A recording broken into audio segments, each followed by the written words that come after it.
සුපුරුදු විදියටම ඔබ බලාපොරොත්තු වෙන්න. ඒ වගේම හැම දෙයක්ම සමබරව ඔබට කියන තරහදී වැඩසටහන තමයි අපි ආරම්භ කරන්නේ. යන් ටීවී තරහදී කියලා කියන්නේ විශේෂිත පුද්ගලයෙකු මැදිරියට කැඳවගෙන ඇවිල්ලා ඔහුත් එක්ක කරන කාලීන කතා බහකට තමයි අපි ඉඩකඩ වෙන් කරලා තියෙන්නේ. අපි කිසිම පැත්තක් ගන්නෙ නැතුව ඒ වගේම හරදී හර විදියට කතා කරන්න තමයි මේ කාලේ අපි වෙන් කරලා තියෙන්නේ. අද දවසේ මම ආරාධනා කරේ අපේ වැඩසටහනට මේ මහා භාණ්ඩාගාරය නැත්නම් රාජ්‍යයට වැඩිම මුදල් ප්‍රමාණයක් දෙන්න සමත් වෙලා තියෙන රාජ්‍ය ආයතන තියෙනවා නම් ඒ අතේ ඇඟිලි ගන්නටත් අඩුයි. හැබැයි එහෙම රාජ්‍යයට බොහෝ දේවල් උපයලා දෙන්න මුදල් පැත්තෙන් උපයලා දෙන්න සමත් වුණු තැනක බලධාරියෙක් නැත්නම් සභාපතිවරයෙක් තමයි අද දවසේ මගේ ආරාධනාව පිළිගෙන මෙතෙන් ඇවිල්ලා තියෙන්නේ. භූවිද්‍යා සමීක්ෂණ හා පතල් කාර්යාංශයේ වර්තමාන සභාපතිවරයා ඉංජිනේරුවරයෙක් වශයෙන් කටයුතු කරමින් ඒ වගේම හසල දැනුමක් තියෙන මේනොට භූවිද්‍යා හා සමීක්ෂණ පතල් කාර්යාංශයේ අරගෙන යන ඒ නියමුව තමයි අද දවසේ අපිත් එක්ක එකතු වෙන්නේ.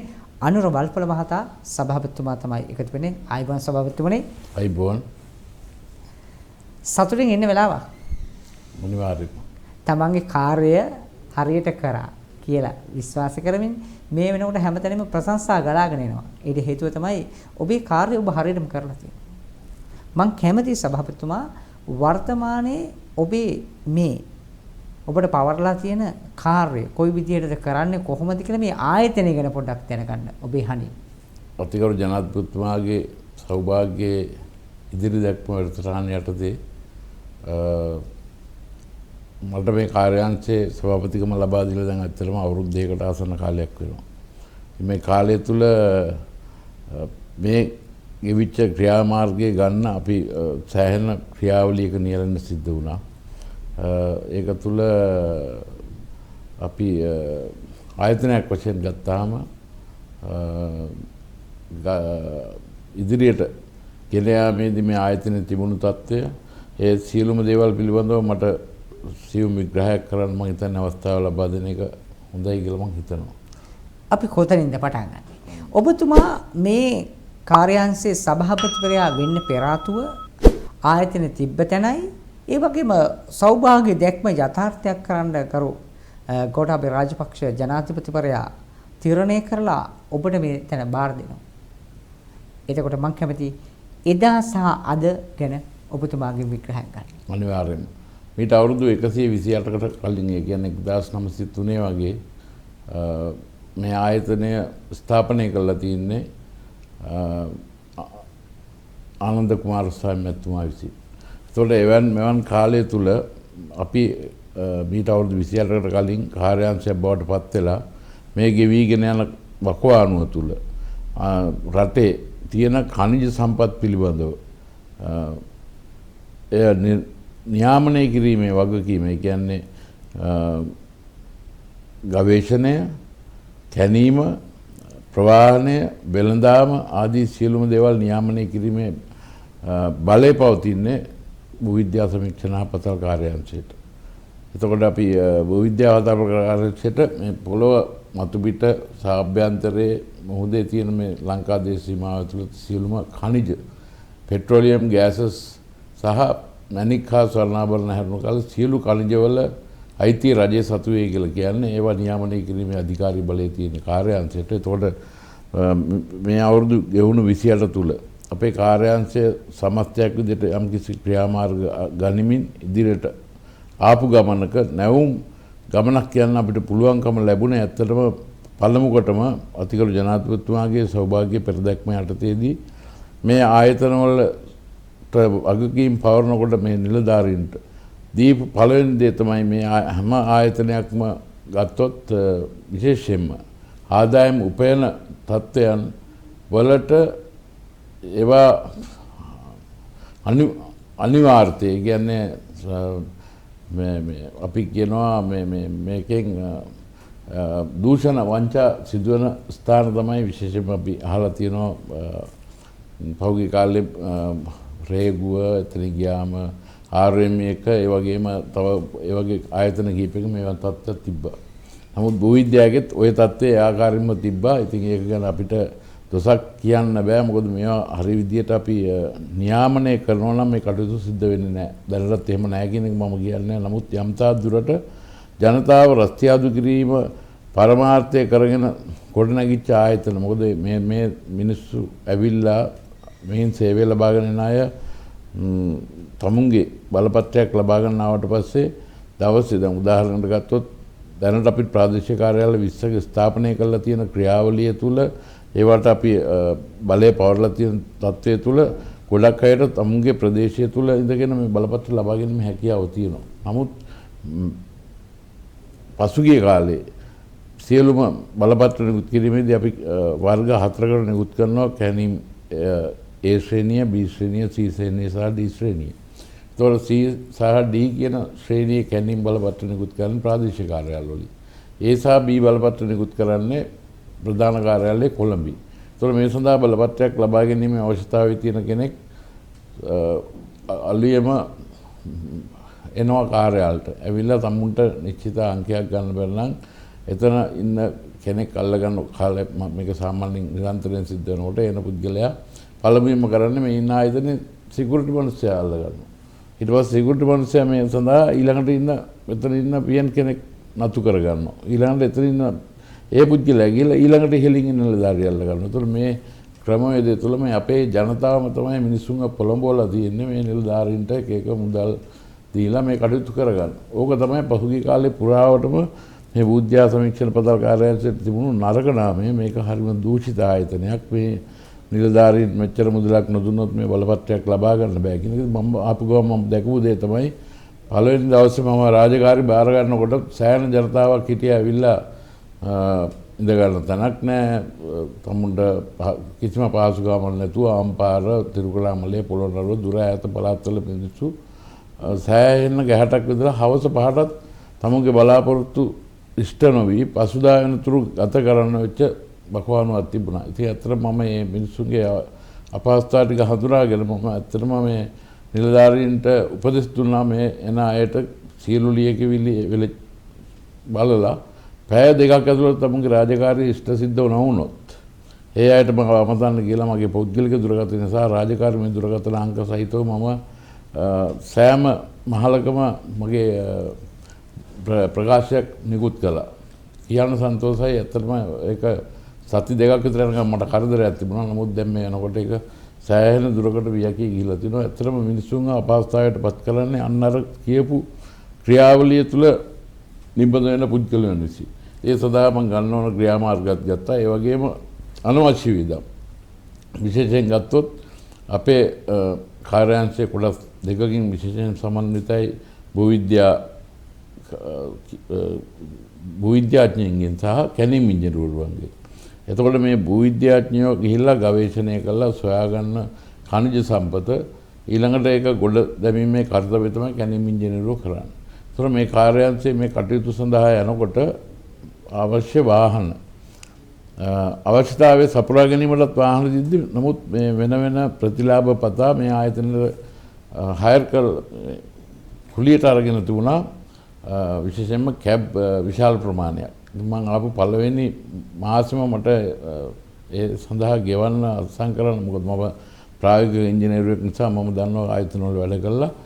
මේ ඉච්ඡර ප්‍රමාණයක් සාමාන්‍යයෙන් 4,65,000ක් එක කැබ් එකකට මුදල් වශයෙන් ගෙවන්න ආවට පස්සේ මම විමතියටපත් වුණා ඇත්තටම. ඉතින් මම බැලුවා ඇයි මෙහෙම ප්‍රමාණයක් තියෙන කියලා. මම ප්‍රවාහන නිලධාරීන් යදාල් නිලධාරීන් ගෙන්නලා ඒ වෙලෙම සියලුම අපි කුලියට රන් තිබුණු වාහන ටික නැවැත්තුවා. නවත්තලා ප්‍රවාහන බලධාරියාට මම උපදෙස් දුන්නා මේ තියෙන ඒවායින් කළමනාකරණය කරන්න. මම හිතන්නේ ඒ තුලින් මාසෙකට මට ලක්ෂ 30කට වඩා මුදලක් ඉතිරි කිරීමේ හැකියාව ලැබුණ පළමු පියවරේ. ඒ වගේම මම ගත්ත ක්‍රියාමාර්ග ඔස්සේ තමයි ඇත්තටම පහුගිය 2019 කොරෝනාව සංගත තත්ත්වයේ මැද්දේ වුණත් අපිට අපේ තිබුණු ඉලක්ක සපුරා ගන්න පුළුවන් වුණා 100%ක්ම. ඒ වගේම මේ අවුරුද්දේ අපේ තිබෙන ඉලක්කය ඒකත් අභිභවා ගිහිලා සපුරා ගන්න පුළුවන් වුණේ අන්නේ පළවෙනි කොටම ගත්තු මෙන්න මේ තිබුණු ක්‍රියාමාර්ග නිසා. ඒ කියන්නේ දූෂණය සහ අනවශ්‍ය වීදම් කියන නාස්තිය සහ දූෂණය ඔබගේ ආගමනයත් එක්ක නවත්තන්න හැකියාව ලැබුණා. අනිවාර්යයෙන්ම මම කියන්නේ 100ක් තාම පුළුවන් වුණා කියලා බෑ. මම එතනට යොමු වෙනවා. මම ඒ සඳහා මගේ විතරක් නෙවෙයි මම නියෝජනය කරන අපේ තියෙන ඉංජිනේරු සංගමයක් පොදුජන ඉංජිනේරු පෙරමුණ ඒ ඔස්සේ සියල්ලංගේම එක ගොනුවට එකතු වෙලා කතා කරලා අදහස් යෝජනා අරගෙන තමයි ක්‍රියාත්මක කරන්නේ. ඒ තුලින් මම බලාපොරොත්තු වෙනවා මේක සම්පූර්ණයෙන්ම නැති කරලායි දූෂණයයි නාස්තියයි පිටු දැකලා මේ ආයතනයේ ක්‍රමවත් ජනතාවට අවශ්‍ය පරිදි කරගෙන යෑමේ හැකියාව තියෙන ආයතනයක් බවට පත් කරන එක තමයි මගේ තියෙන බලාපොරොත්තුව. ඒ වගේම මම දැක්කා ඔබතුමාගේ ආගමනයත් එක්ක ඔබතුමා අනවශ්‍ය වියදම් පාලනය කරා කියන එක පැහැදිලිවම අපි මාධ්‍ය තුලින් දැක්කා. සමහර වෙලාවට ඒ ආයතනය තුල විශාල දේවල් වලට වියදම් කරලා තිබ්බ කතා අපි පුවත්පත් වල දැක්කා. ඒ සියලු දේට වැට බැඳලා මේ වගේම මේ ලැබෙන මුදල අනිවාර්යයෙන්ම ආරක්ෂිතව රාජ්‍යයට යවන්න පුළුවන් වැඩපිළිවෙල නිර්මාණය කරන්න සමත් වුණු සභාපතිවරයා විදිහට තමයි ඔබ පහුගිය කාලේ ජනතාව හඳුන්වන්න ගත්තේ. ඒ වගේම මාධ්‍ය ඔබතුමාව හඳුන්වන්න ගත්තේ. එතකොට මේ ඔබතුමා මෙතෙන් එන්න පෙර ආතුව ඔබ සභාපතිවරයා වෙන්න පෙර ආතුව මොන වාගේ ශ්‍රේෂ්ඨයක් තුලද ඔබේ දැනුම වර්ධනය කරගත්තේ? විශේෂයෙන්ම ගත්තොත් මම ඉංජිනේරු වෘත්තියට අවතීර්ණ වීමෙන් පස්සේ මම ලංකාවේ ආයතන කීපයක රැකියාව කරා. ඊට අමතරව මම විදේශ රටවල් කීපයකට රැකියාව කළා. එවිල්ල මම කල්පනා කළා මම ව්‍යවසායකයෙක් විදියට යමක් මගේ රටට කළ යුතුයි කියන අභිමතාර්ථයෙන් මගේ කන්ස්ට්‍රක්ෂන් කම්පැනි එකක් පටන් ගත්තා මගේ. ඒක ගොඩනගමින් ඉන්න අතරේ තමයි මට මේ අවස්ථාව ලැබුණේ. ඉතින් මම ඇත්තටම කල්පනා කරා මේක මගේ සීනයක්, මේක මට අලුත් ක්ෂේත්‍රයක්. ඉතින් මම කල්පනා කරා මේ අපි ඇත්තටම හැමදාම අපි රට කරවන අයටයි හැමෝටම විවේචනය කර කර ඉන්නවා විනා මේකෙන් යමක් කළ හැකි මට්ටමක දැක්. විශේෂයෙන්ම ගත්තොත් අපි නම් දරාපු ආයතනයක් තියෙන්නේ මේ හැමෝම හිතන් ඉන්නේ භූවිද්‍යා සමීක්ෂණ පතල් කාර්යාංශය කියන්නේ ගල් වැලි පස් බොරළු වලට ලයිසන් දෙන ආයතනයක් කියලා. නමුත් සමස්ත ක්‍රියාවලිය ගත්තොත් ඊට ඔබට ගිය මහා දැවැන්ත වූ කාර්යභාරයක් කළ හැකි ආයතනයක් තමයි අපේ ආයතනය. මොකද විශේෂයෙන්ම ගත්තොත් අපි ස්වාභාවික සම්පත් වලින් 90 රටක් මම හිතන්නේ අපේ ආවර්තාවගේ මූලද්‍රව්‍ය වලින් ගත්තොත් ඒ ඛනිජ 20කට වඩා ස්වාභාවික සම්පත් වශයෙන් ලංකාවේ බහුලව පවතින රටක තමයි අපි ඉන්නේ. ඉතින් ඒවා නියාමනය කිරීමේ හැකියාව අපිට තියෙනවා නම් අපි ඒවා ක්‍රමවේදයකට ඉස්මතු කරගෙන මේ සඳහා විශාල වශයෙන් අගය එකතු කිරීමේ වැඩපිළිවෙල ඇත්තටම ඒක දැවන්ත කාර්යභාරයක් මේ අතිගරු ජනාධිපතිතුමාගේ තියෙන ඉදිරි සංකල්පයේ යටතේම පැහැදිලිව සඳහන් කරලා තියෙනවා කිසිම ඛනිජයක් අපිට පිටරටකට යවන්න බෑ ඒ සඳහා අගය එකතු කිරීමේ වැඩපිළිවෙලක් නැත්තම්. ඉතින් ඒ තුල මම හිතන්නේ අපිට මේ අපි හැමදාම මේ රට ණයයි කියනට වඩා ඒ සඳහා ක්‍රමවත් වැඩපිළිවෙලක් අපිට ගොනු කරගන්න පුළුවන් නම් මේ රට ඉස්සරහට ගෙනියන එක ලොකු අපහසුතාවයක් නෙවෙයි. විශේෂයෙන්ම උදාහරණ ගත්තොත් පහුගිය දවස්වල අතිගරු ජනාධිපතිතුමා ගත්තු හොඳම තීරණය තමයි අපේ රටට හැමදේම පිටරටින් ගේනකම් අපි බලාගෙන හිටියා. ඉතින් ඒ තුල විශේෂයෙන්ම ගත්තොත් මට යම්කිසි අත්දැකීමක් තියෙනවා. මොකද මම ටයිල් ක්ෂේත්‍රයේ පිඟන්කඩවල නිෂ්පාදන කර්මාන්ත ශාලාවක කාලයක් මම වැඩ කළා. ලංකාවේ මට අත්දැකීම් තියෙන නිසා ලංකාවේ තියෙන ඉල්ලුම සපුරන්න පුළුවන් වෙලා තියෙන දැනට 45% ලංකාවේ තියෙන ප්‍රධාන කර්මාන්ත ශාලා 3ට. එතකොට සියලුම ඒ සඳහා අවශ්‍ය අමුද්‍රව්‍ය සියල්ලම ලංකාවේ තියෙනවා මේ භූමිය මත. ඒතකොට එහෙම තියාගෙන අපි ඉතුරු 55% අවශ්‍යතාවය සපුරන්න පිටරටින් මෙහෙට ගෙනල්ලා අපේ තියෙන මුදල් අපි ඩොලර් විදියට පිටරටට යවලා අපේ ආර්ථිකය වට ගන්නවට වඩා ඒගත්තු ක්‍රියාමාර්ගය තුල අලුතෙන් ආයෝජකයන්ට ලංකාවට ඇවිල්ලා මේ කර්මාන්තයේ නිරන මේ වෙනකොට ඇත්තට වශයෙන්ම සන්තෝෂයි කියන තවත් කර්මාන්ත ශාලා දෙකක් අලුතෙන් ආරම්භ කරන්න යනවා. ඉතින් ඒ සඳහා ඉද ප්‍රස්තාව අවශ්‍ය සියලුම අමුද්‍රව්‍ය මේ වෙනකොට අපි සිතියම් ගත කරලා වර්ගීකරණය කරලා තියෙන්නේ. ඒ සඳහාම ගණන්ලා තියෙනවා මේ වෙනකොට අපි කොහෙද මේවා තියෙන්නේ කියලා හඳුනා ගැනීම කළා අපේ භූ විද්‍යාඥයින් විසින්. ඒතකොට ඒවා නිසියාකාරයෙන් කොච්චර ප්‍රමාණයක් තියෙනවද කියන එකත් අපි මේ දවස්වල ඒ සර්වේ කරගෙන යනවා. ඉතින් මේ තුලින් ආයෝජකයන්ට කිසිම ගැටලුවක් නැතුව ඒ උදාහරණයක් ගත්තම මේ ටයිල් ක්ෂේත්‍රයේ විතර ඊට වඩා ගත්තොත් අපි 1940 ගණන් වෙනකොට කියන්නේ දෙවෙනි ලෝක යුද්ධ අවස්ථාව වගේ වෙනකොට ලංකාව අපි කියනවා මිනිරම් කර්මාන්තයෙන් බොහෝම ඉහළ ලෝකයේ පළවෙනි එක්ස්පෝර්ටර් බවට පත් වෙලා තුනේ ලංකාව. එතකොට එවැනි දැවැන්ත ඉල්ලුමක් තුණු ලංකාවේ කර්මාන්තශාලා වෙනකොට කර්මාන්තශාලානේ කර්මාන්තයේ යෙදෙන පතල් බලපත්‍ර 3300 ගණනක් අපේ කාර්යාංශයෙන් නිකුත් කරලා තිබිලා තියෙනවා පරණ දත් වලට අනුව. ඒතකොට අද කියන්න කනගාටුයි ඒ සඳහා මේ වෙනකොට අපේ ක්‍රියාත්මක වෙන්නේ පතල් 6යි. 3000 ගණනක් තිබුණ මිනිස්සු දැන් අපි උදාහරණයකට අපි දන්නවා පතල් කවියක් තියෙනවා දුම්බර මින්නම් පතලක් ගන්න.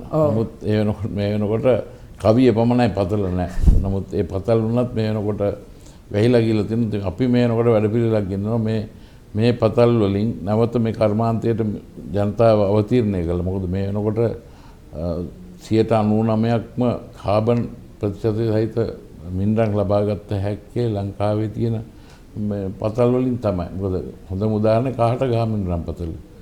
ලෝකයේම ප්‍රබල KGL කියලා කියන්නේ ලංකාවේම ප්‍රබල මින්රම් තිබුණු රට. ඉතින් අපි එතනට මේක ගොඩනගා ගත්තොත් මින්රම් පහුගිය කාලේ අපි කරපු ලොකුම වරද තමයි මින්රම් ටන් එකක් අපි පිටරට යවලා තියෙන්නේ ඩොලර් 2000කට 2500කට වගේ මුදලකට. නමුත් මේක මේ වෙනකොට ග්‍රැෆීන් කරන් එහෙම නැත්නම් තවත් බැටරි වගේ කර්මාන්තයකට නියලන්න පුළුවන් නම් ග්‍රැෆීන් හැදුවොත් කිලෝ එකක් සාමාන්‍යයෙන් ඩොලර් 6000ක වගේ මුදලකට තමයි විකිණෙන්නේ. ඒතකොට සාමාන්‍යයෙන් ගත්තොත් ග්‍රැෆයිට් කිලෝ දෙකකින් ග්‍රැෆින් කිලෝයක් හදන්න පුළුවන් කියන එක තමයි තියෙන මතය. ඒතකොට අපි 110 ගුණයකින් මේ අගේ එකතු කිරීමේ වැඩපිළිවෙල සිද්ධ වෙනවා. ඊට අමතරව දැන් අපි මේ වෙනකොට කාර්යාංශයේ විදියට කැල්සයිට් නිෂ්පාදනය කළා ඒකෙන් කර්මාන්ත ඇති කරන්න මේ වෙනකොට කටයුතු කරගෙන යනවා. අපේ තියෙනවා භූවිද්‍යා සමීක්ෂණ පොතල් කාර්යාංශයට අනුයුක්ත GSMB තාක්ෂණ සේවා කියලා ආයතනයක්. ඒතර ඒ ආයතනය මගින් බලංගොඩ කැල්සයිට් නිධියක් අපි මේ වෙනකොට කැඳීම් කටයුතු කරන්න සූදානම් කරගෙන යනවා. අද දවසේ අපි පළමු මේ වැඩසටහනේ පළමු විරාමය ලබා ගන්න සභාපතිතුමා සූදානම් වෙන්නේ. අද දවසේ කායකද කතා කරන්න කියලා වැඩසටහන ආරම්භන ඔබ දන්නවා. ලංකාවේ මහා භාණ්ඩාගාරයට සල්ලි දෙන්න සමත් වෙලා තියෙන ඒ වගේම බොහෝ අපේ khනිජ සම්පත් හඳුනාගෙන ඒ khනිජ සම්පත් ටික හරි ආකාරයට පරිහරණය කරන්නට අවශ්‍ය කරන්නා වූ වටපිටාව හදන තැනක් තමයි භූවිද්‍යා සමීක්ෂණ හා පතල් කාර්යාංශය. ඒ සභාපති, ඒ කියන්නේ වර්තමාන සභාපති ඉංජිනේරුවරයෙක් වශයෙන් කටයුතු කරමින් මේ වගේම හසල දැනුමක් තියෙන අනුවල් ප්‍රභාතා සමග තමයි අපි කතා කරන්නේ. මේ විරාමයෙන් පසුව යලි අපි ඒ ගැන කතා කරමු.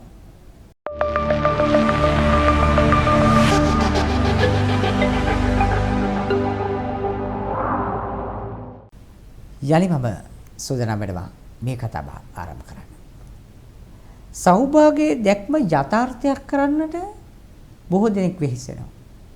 සෞභාගයේ දැක්ම යථාර්ථයක් කරන්නට ගරු ජනාධිපතිවරයා නිර්දේශ කරලා එවලා තියෙන සභාපතිවරයෙක් තමයි භූවිද්‍යා සමීක්ෂණ හා පතල් කාර්යාංශයේ ඉන්නේ. ඉතින් ඔබට මේ ගැන ආඩම්බරයක් දැනෙන්නේ නැද්ද? අනිවාර්යයෙන්ම සන්තෝෂයි. මොකද විශේෂයෙන්ම ගත්තොත් අපේ කාර්යාංශයේ මේ වෙනකොට ක්‍රියාත්මක වන වෘත්තීය සමිති තියෙනවා 9ක්. ඒ 9ේම සහයෝගය සභාපතිවරයා වශයෙන් මට ඇත්තටම ලැබිලා තියෙනවා. මම සන්තෝෂයි මොකද හැම වෘත්තීය සමිතියක්ම කියන්නේ මේ ආයතනයේ නිවැරදි මඟකට යොමු කරන්න සභාපතිතුමාට අපි සියලු සහයෝගය දෙනවා. ඉතින් ඒක තුලම තමයි මට මේ ලොකු ශක්තියක් තියෙන්නේ. මම කිව්වේ ඒක වෘත්තීය සමිති සෑම දේශපාලන පක්ෂයක් නියෝජනය කරන වෘත්තීය සමිති වගේම වෘත්තීය සංවිධාන වල තියෙන නියෝජනයත් එක්ක ගත්තාම ඒ හැමෝම කියන්නේ මේක හරි මාර්ගයෙන් හරි පීලෙන් තියලා මේක අපිව නිසිමකට ගෙනියන්න. ඉතින් ඒ සඳහා මම සන්තෝෂයි සමහර ව්‍යාපෘතිවලදී ඒ වෘත්තීය සමිති තමයි මට ගෙනල්ලා යෝජනා ඉදිරිපත් කරන්න. මෙන්න මේක මේ විදිහට කරුවොත් අපිට මෙහෙම දෙයක් තියෙනවා. දැන් මේ පහුගිය කාලේ ඇත්තටම මම දැක්කා සිලිකා වැලි පිළිබඳ ලොකු අර්බුදයක් තිබුණා. ඒ කියන්නේ මිනිස්සුන්ගේ තියෙන ප්‍රබල විරෝධතාව මැද්දේ තමයි මේ රටේ අවශ්‍ය සිලිකා කියන්නේ ඇත්තටම ගත්තොත් වීදුරු කර්මාන්තයේ ප්‍රධාන වශයෙන් අපි යොමු කරගන්න අමුද්‍රව්‍යයක් 15% වගේ ප්‍රමාණයක් අපි උපයෝගී කරගන්නවා සෙරමික් කර්මාන්තයට. වීදුරු කර්මාන්තයේදී අති ප්‍රබල ප්‍රමාණයක් උපයෝගී කරගන්නෙත් සිලිකා වැලි. ඒතර මේ සිලිකා කියන එක ගත්තාම කොහොමද මේක මේ ශ්‍රේෂ්ඨයන් සඳහා හඳුන්වා දෙන්නේ කියන එක මේක අපේ වෘත්තීය සමිතියක් තමයි ගෙනල්ලා මට කිව්වේ මම ඒ සඳහා අවශ්‍ය ලිපි ලේඛන සකස් කරලා ඒ අයට දුන්නා ගිහිල්ලා මේ ආයතන වලට කතා කරලා මේ ප්‍රමාණයන් කොහොමද කරන්නේ කියන එක පිළිබඳව හොඳ මොකද මේ ශ්‍රේෂ්ඨයේ ඉන්න අපි බැහැර කරන්න හොඳ නැහැ මේ ජියෝලොජිස්ට්ලවත් මයිනින් ඉංජිනේර්ස්ලට අමතර තවත් සිත පිරිසක් මේක ඉන්නවා. ඒ හැමෝම දැන් අවුරුදු ගානක් තිස්සේ මේක ලබාගත්තු ආభాෂය කියන්නේ අර මේ ක්‍රියාවලිය තුළ ගිහිල්ලා තමුන් දකින දැක්මක් තියෙනවා. ඉතින් ඒ දැක්මට අපි නිසි ඇගීමක් වටිනාකමක් දුන්නම මේ මිනිස්සු ඇත්තටම අර තමුන්ගේ ඉල්ලීම් දිනා ගැනීම අරබය සටන් කරන ක්‍රියාවලියෙන් බැහැරව මේ ආයතනය ගොඩනගන්න ලොකු සහයෝගයක් දෙනවා. ඉතින් ඒක මම හරි අගය කරලා මේ වෙලාවේ කතා කරන්න ඕන. ඒකට මට නායකත්වය දෙන්න පුළුවන් වෙලා තියෙනවා. ඉතින් ඒ තුලින් මම සතුටු වෙනවා. ඇත්තටම ගත්තොත් පරිසර සංවිධානය වෙනකොට ලොකු ප්‍රමාණයක් අපිට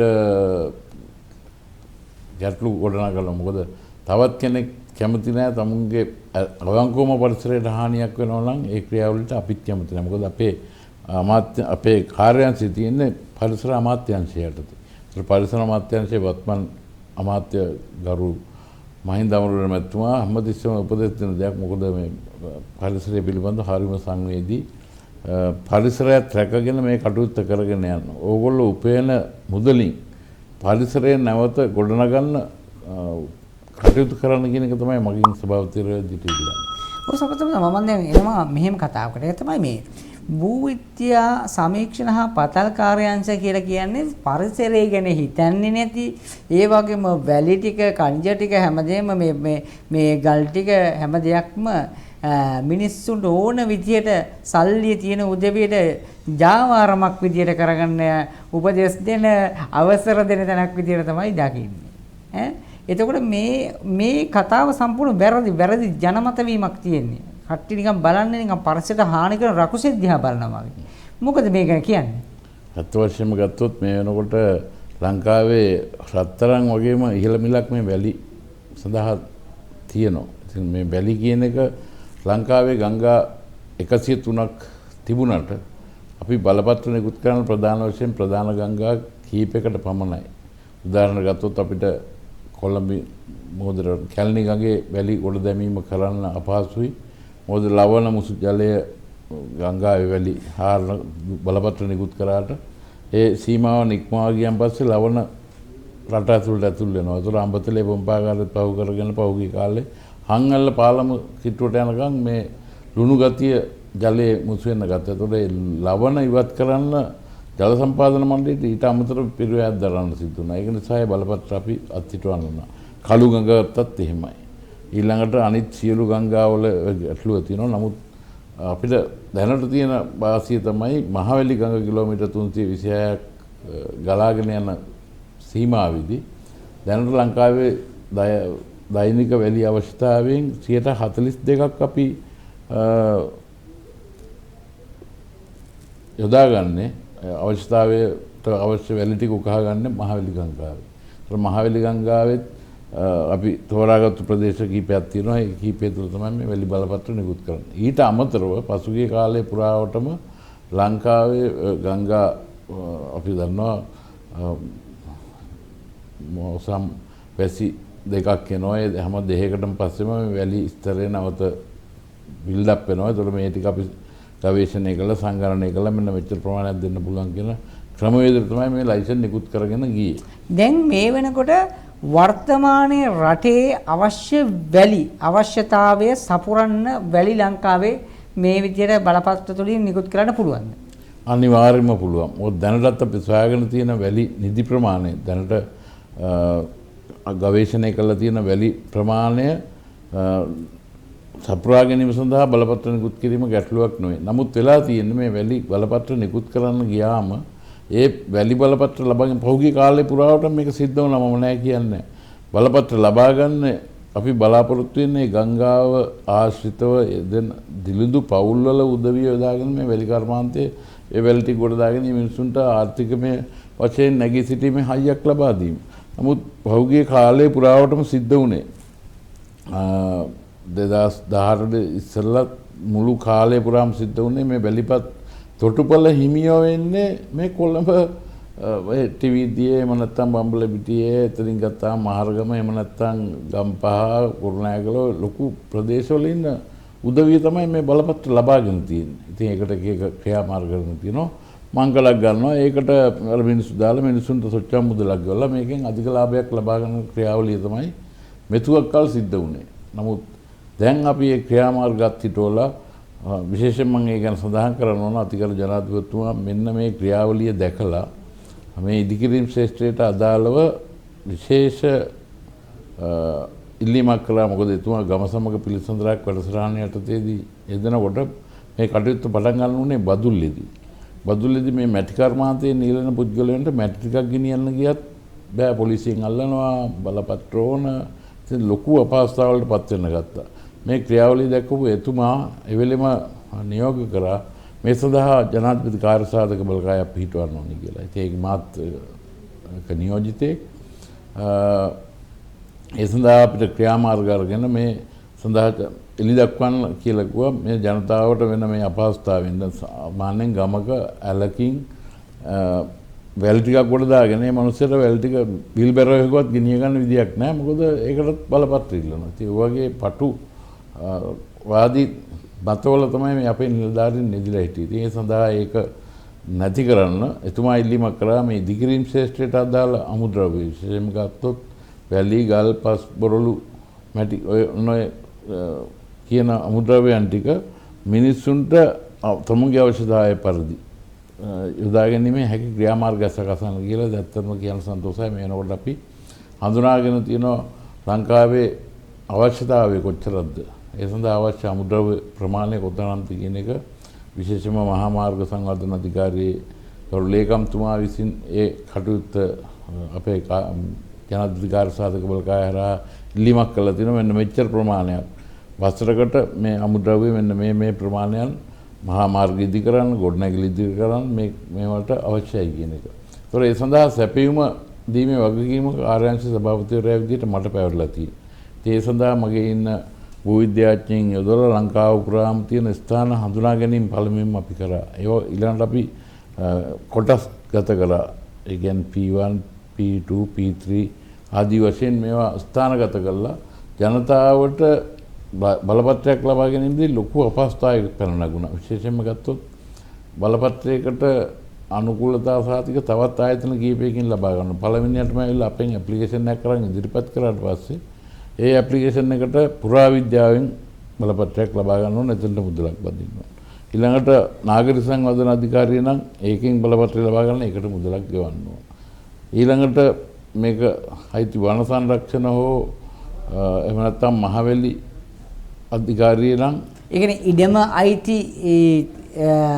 අයිති මහවැලියට නම් මහවැලියට ගෙවන්න ඕන. ඒක මේ වන සංරක්ෂණය නම් ඒකට ගෙවන්න ඕන. එහෙම නැත්නම් මේක අපි කියනවා නම් පුරාවිද්‍යාව පැත්තෙන් නම් ඒ පුරාවිද්‍යාව සාතික ගොඩක් ඒවා අනිවාර්ය කරලා තිබුණා. අනවශ්‍ය තැන් වලත් මේක අනිවාර්ය. ජල සම්පත් මණ්ඩලයට ගෙවන්න ඕන. ඉතින් මේ ෆයිල් එකක් ගියාට පස්සේ බලපත්‍රය ලබා ගන්න අපිට බාර දීලා මේ බලපත්‍රය ලබා ගන්න අනිත් ආයතන වල මාසෙක පමණ කාලයක් මේ ෆයිල් තියෙනවා. ඒතකොට දැන් ප්‍රොජෙක්ට් එකකට ඉල්ලුම් කළා ඒ පුද්ගලයා මේ කැනීම් ස්ථානයේ කැනීම් සිදු කරන්න ගියාට පස්සේ මාස 6ක් විතර යනකොට තමයි ලයිසන් එකේ අනුමැතිය ලැබෙන්නේ. එතකොට මේ ප්‍රොජෙක්ට් එක ඉවර වෙන්නත් කාලය ළඟා වෙලා.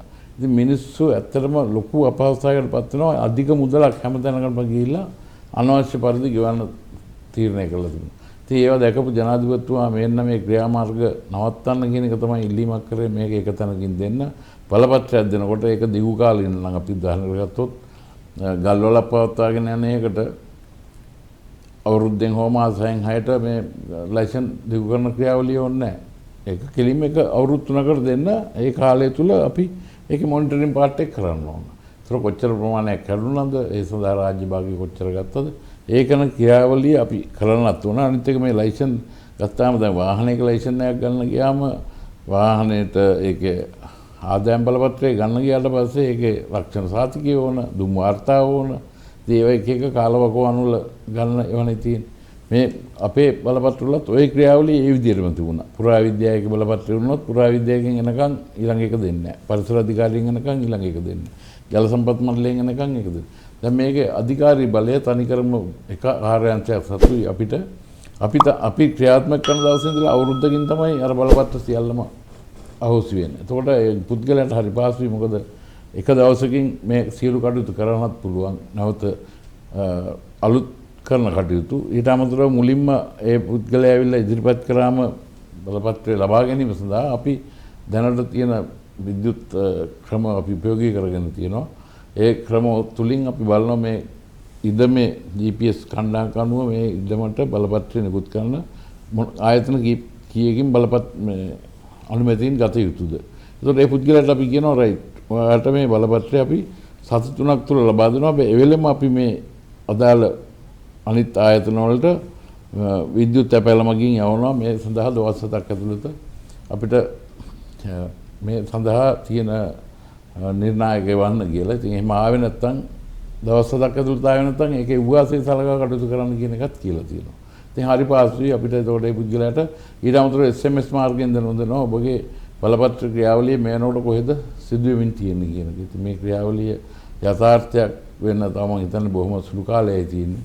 ඒක එළි දැක්වුණාට පස්සේ ජනතාවට තියෙන මේ ගැටලු බොහෝ සෙයින් निराකරණය වෙයි. අනවශ්‍ය පරිදි තැන් තැන් වලට ගිහිලා මුදල් ගෙවන්න ගත වෙන්න ඕනේ නැහැ. දැනටත් අපි හඳුන්වලා දීලා තියෙන ඔන්ලයින් ක්‍රමයේ යටතේ මුදල් ගෙවීමේ පහසුව ඉතින් ජනතාව විශේෂයෙන්ම මේ කොරෝනා ආපු එකේ ආශිර්වාදාත්මක පැත්තකුත් තියෙනවා අපිට. මොකද ජනතාව අනිවාර්යයෙන් ජනතාවට දේවල් ලේසි වුණා. ඒ කියන්නේ දැන් බෑ අමාරුයි කියලා මැනුවල් කරපු දේවල් තාක්ෂණෙත් එක්ක යන්න සිද්ධ වුණා. ඒක එකක්. ඒකටම වඩාත්ම පහසු දේ තමයි මොකද අපේ ගොඩක් පරණ උදවිය ගත්තොත් මේ මොබයිල් ෆෝන් එකේ ලොකු දේවල් කරන්න තිබුණේ නැහැ. කෝල් එකක් ගන්න සහ කෝල් එකක් දෙන්න ඔය තත්ත්වයන් විතරයි හිටියේ. නමුත් පහුගිය කාලේ අපේ අධ්‍යාපනයත් අපි ළමයි හරහා මේ මාර්ගස්ථ ක්‍රමයට ගොනු වීම තුළ මේ ස්මාර්ට් ෆෝන් එකෙන් ගත හැකි ක්‍රියාවලින් බොහෝ දෙයක් මේ වෙනකොට හඳුනගෙන තිනවා. ඉතින් සෑම මේ කර්තව්‍ය නිරන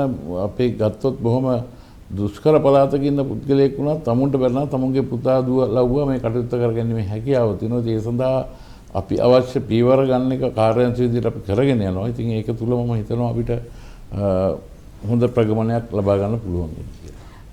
ඇත්තට මේක තමයි ඇත්ත කතාව. අද අපි කතා කරන්නේ මේ භූවිද්‍යා සමීක්ෂණ හා පතල් කාර්යාංශයේ ඇත්ත తත්වයේ මේ යථාර්ථය තමයි කතා කරන්නේ.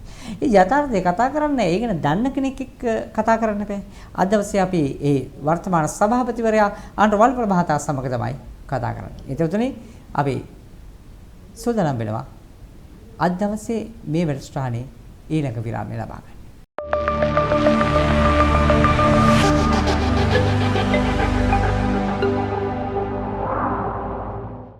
යලි අපි තරාදී වැඩසටහනේ හැම දෙයක්ම සමබරව ඔබට ගේන වැඩසටහනක් විදිහට තමයි තරාදී ඔබ හඳුන්වන්නේ.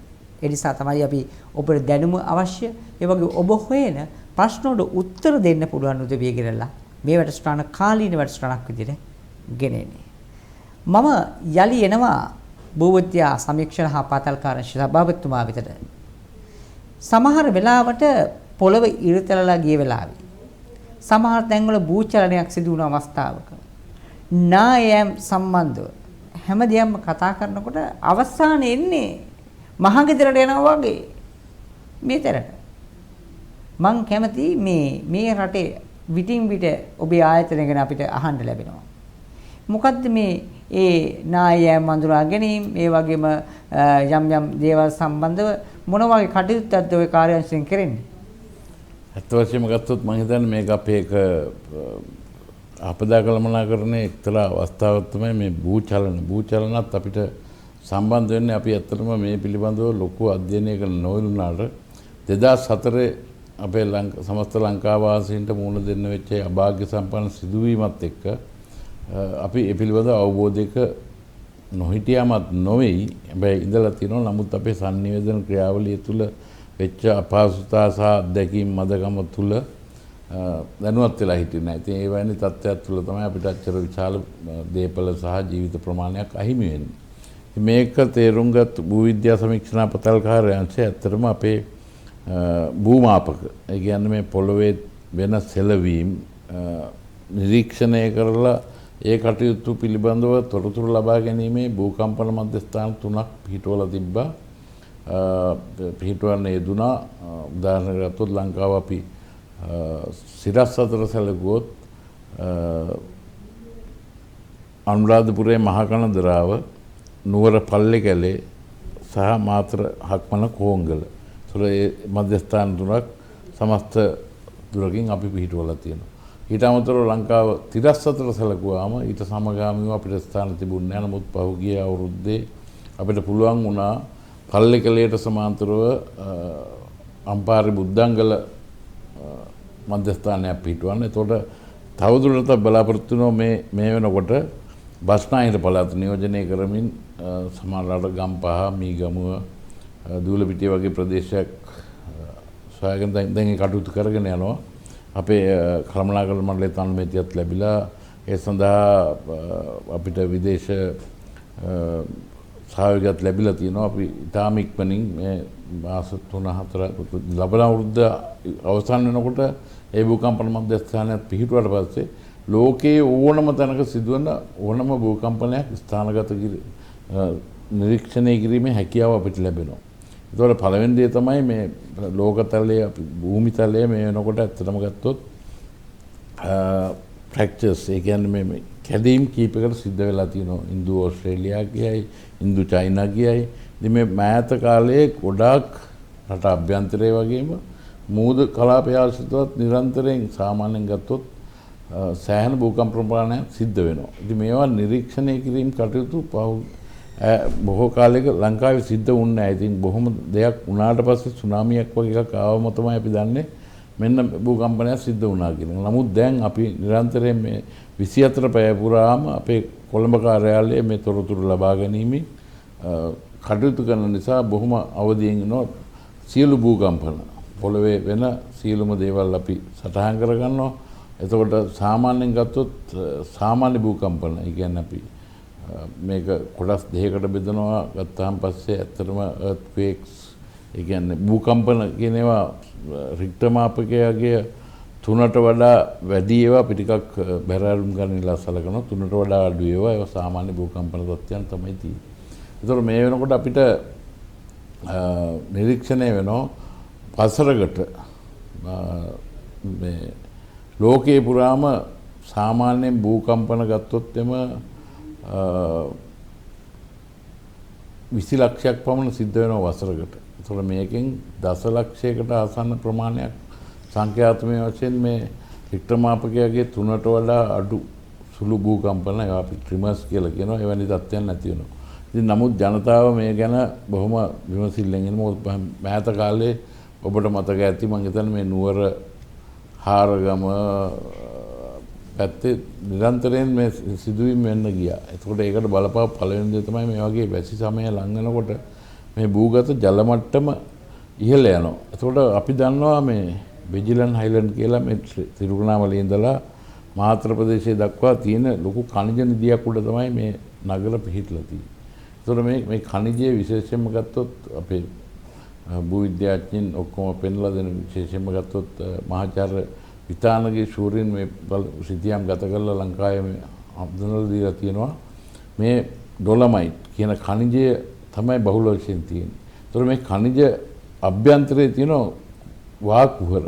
ඒතර මේ ජල මට්ටම් ඉහළ පහළ යාම තුළ මේ වාහක කුහර තුළ ඇතිවෙනා වූ අභ්‍යන්තර තෙරපීම නිදාස් කිරීමේ ක්‍රියාවලිය තමයි මේ භූකම්පන තුලින් සිද්ධ වෙන්නේ.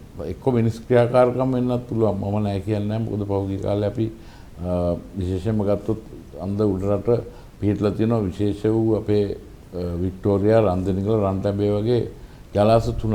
ඒතකොට මේ බාහේ තියෙන මේ බැම්ම ඉදිකිරීම් කරනකොට රික්ත මාපකයාගේ 4.5කට යනකම් ඔබට ඔරොත්තු දෙන විදිහට තමයි මේ වැම්ම ඉදි කරලා තියෙන්නේ. නමුත් මේ සුළු භූකම්පන තත්ත්වයන් ඇති වුණාම ඒක කොහොමද මේකට ඉවහල් වෙන්නේ කියන කටයුත්ත පිළිබඳව සොයා බලන්න අපේ අමාත්‍යාංශ ගරු ඇමතිතුමා සහ ඒ වගේම ලේකම්තුමා වෛද්‍ය අනිල් ජාසිංහ මහත්මයා එකතු වෙලා නිරන්තරයෙන් මේ කටයුතු සිදු වෙනකොට මේ සඳහා කමිටුවක් පත් කළා මගේ සහභාගීත්වයෙන් සභාපතිත්වයෙන් සහ අපේ පෙරදින විශ්වවිද්‍යාලය මුද්‍ර විශ්වවිද්‍යාල නියෝජනය කරන ආචාර්ය මහාචාර්යවරුන්ගේ සමන්විතව.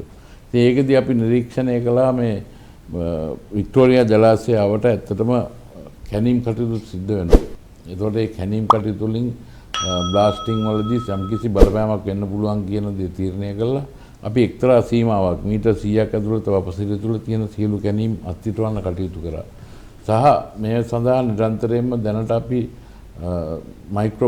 මයික්‍රෝසෙස්මික් ඉක්විප්මන්ට් කියලා. ඒ කියන්නේ අපි කියනවා බොහොම සුළු පරිමාණයේ ඒවා සිදුවෙන 10ක් ස්ථානගත කරලා වික්ටෝරියා ඩෑම් එක අවට අපි වෙනකොට නිරීක්ෂණ කටයුතු කරගෙන යනවා. මේ ඉදිරියේදී යම්කිසි දෙයක් ඇති වුණොත් මේ බලපෑම කොහොම වෙයිද කියන එක.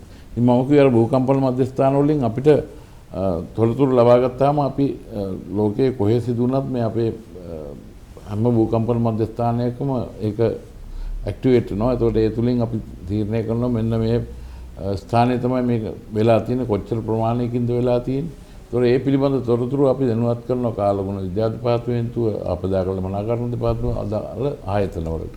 ඒතකොට ඒ අය තමයි තීරණය කරන්නේ මේක මොන වගේ තත්යකටද එන්නේ කියන එක. ඉතින් ඒක තමයි සමස්ත ක්‍රියාවලිය මේ වෙනකොට සිදු වෙන්නේ. හැබැයි ඉතින් දැනට තියෙන අපේ තොරතුරු අනුව නම් මේ සිදුවෙන සාමාන්‍ය භූකම්පන කිසිම බලපෑමක් වෙන්නේ නැහැ කියන එක තමයි දැනට අපේ තියෙන මේ පිළිබඳව ගවේෂණය කරන ආචාර්ය මහාචාර්යවරුන්ගේ සමන්විත විද්‍යාඥයින්ගේ මතය කියලා.